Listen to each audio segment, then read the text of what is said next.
Instruction আপনারা সবাইকে দিচ্ছি, দয়া করে সবাই কাছে এটা ইনস্ট্রাকশনটা আপনারা পৌঁছে দেন, যার মধ্যে যে মেন বেসিক উল্লেখ আছে কাউন্টিংয়ের মধ্যে, কাউন্টিংয়ের যে হল আছে বা কাউন্টিংয়ের যে আমাদের প্রিমাইসেস, এখানে কোনো ধরনেরই মোবাইল ব্যবহার করা যাবে না। তো যে এটাই মেন গুরুত্বপূর্ণ জিনিসটা, যে শুধু অবজারভার সাহেব আর আরও সাহেব ওনাদের যে ইটিবিবিএসের মোবাইল রেজিস্টার থাকে, এই দুইটা মোবাইল ছাড়া আর কোনো মোবাইল কাউন্টিং হলের মধ্যে আমরা নিতে পারবো না। এই ইনস্ট্রাকশন আমার মিডিয়া বন্ধুর ক্ষেত্রেও লাগু আছে। কিন্তু আপনি আপনাদের মোবাইল মিডিয়া সেন্টার যে একটা রুম প্রত্যেক কাউন্টিং হওয়ার লোকেশনে আমরা করা হইব, যে আমাদের জেলাতে 3 জায়গাতে কাউন্টিং হচ্ছে। একটা হচ্ছে আমাদের বিশালগড় এসডিএম অফিসের এসডিএম অফিস কার্যালয়, একটা হচ্ছে জম্মু জেলা এসডিএম অফিস কার্যালয়, আর আরেকটা হচ্ছে আমাদের class 12 Sonamura girls class 12 school সোনামুড়াতে। তো ওই লোকেশনের মধ্যে আমরা 3টা রুম নির্দিষ্ট করছি। এই রুমের মধ্যে আপনি নিয়ে যেতে পারেন, রুমের মধ্যে থাকতে আপনি ব্যবহার করতে পারেন, কিন্তু রুমের বাইরে কোনো ধরনেরই আপনি মোবাইল নিয়ে ব্যবহার করতে পারবেন না। সঙ্গে সঙ্গে কমিশনের আরেকটা ইনস্ট্রাকশন রয়েছে, আপনারা কাউন্টিংয়ের যে হলের যে প্রক্রিয়া আছে সেটা আপনারা ভিডিওর মাধ্যমে ছবি তুলতে পারেন, কিন্তু একটা নির্দিষ্ট জায়গা পর্যন্ত আপনারা যেতে পারবেন। আমাদের একজন অফিসার আপনাকে নিয়ে যাবে। এই নিয়ে যাওয়ার সময় শুধু হ্যান্ড হেল্ড ক্যামেরা, যার মধ্যে কোনো ধরনের মোবাইল কানেক্টিভিটি সিগন্যাল নাই, এই ক্যামেরাই শুধু আপনারা নিতে পারবেন। আমাদের যে হাতে যে আপনার মোবাইল দিয়ে যে ধরি, এই ক্যামেরা কিন্তু এই মোবাইল এটাকে ওখানে গ্রহণ করা হবে না। কেন কি কোনো ধরনেরই মোবাইল আমরা কাউন্টিং হলের আশেপাশে যাতে আমরা নিয়ে যাব না, এরকম ইনস্ট্রাকশন আছে।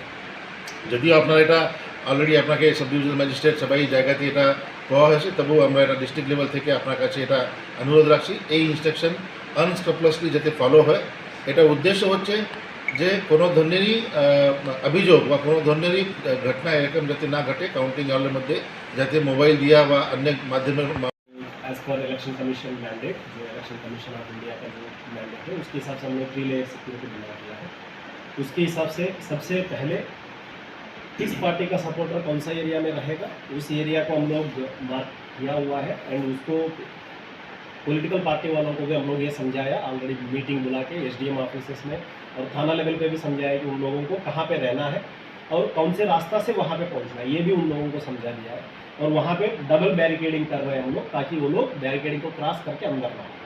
वो कम से कम 100 मीटर का दूरी में किया हुआ है, कुछ जगह पे ये 150 मीटर का दूरी भी किया हुआ है, ताकि ये पेडेस्ट्रियन जोन जहाँ पे वैलिड आईडी कार्ड वाले अंदर जा सकते हो, जैसे काउंटिंग एजेंट हो गया, पोलिंग स्टाफ, वहाँ पे काउंटिंग स्टाफ हो गया, या मीडिया पर्सनल हो गया, सब कुछ जाने के लिए वहाँ पे आईडी कार्ड होने चाहिए और बाकी आराम से वो लोग अंदर जा सकते हैं। आप वो 100 मीटर वाला जोन क्रॉस करके अंदर आने के बाद वहाँ पे फ्रिस्किंग होगी, जैसे डीएम सर ने ऑलरेडी मेंशन किया। फ्रिस्किंग की वहाँ पे एक चीज़ सबको क्लियर किया गया है, मीडिया पर्सनल को छोड़ के बाकी लोग जो भी है उसको ये क्लियरली मेंशन किया गया है कि पेपर के अलावा कुछ नहीं।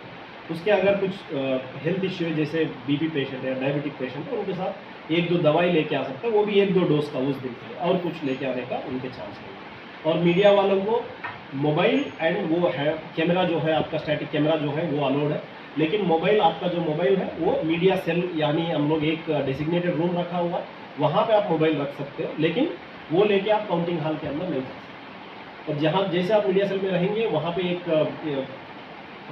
ऑफिसर रहेगा, सिविल ऑफिसर, वो आके आपको 3 को या फिर 4 लोगों को एक साथ काउंटिंग हॉल में लेके जाएगा। एक स्टैटिक फोटो लेने के लिए, वीडियो लेने के लिए आपको वहाँ पे लेके जाएगा, फिर आप वो वीडियो लेके फिर वापस आके आप अपना टेलीकास्ट कर सकते हैं। और उसके अलावा आपके लिए लाइव अपडेट्स दिलाने के लिए पूरा सेवा व्यवस्था भी किया हुआ है, तो उसके लिए कोई मीडिया वालों को कोई असुविधा ना हो, हम लोग पूरा ये इंश्योर किया है।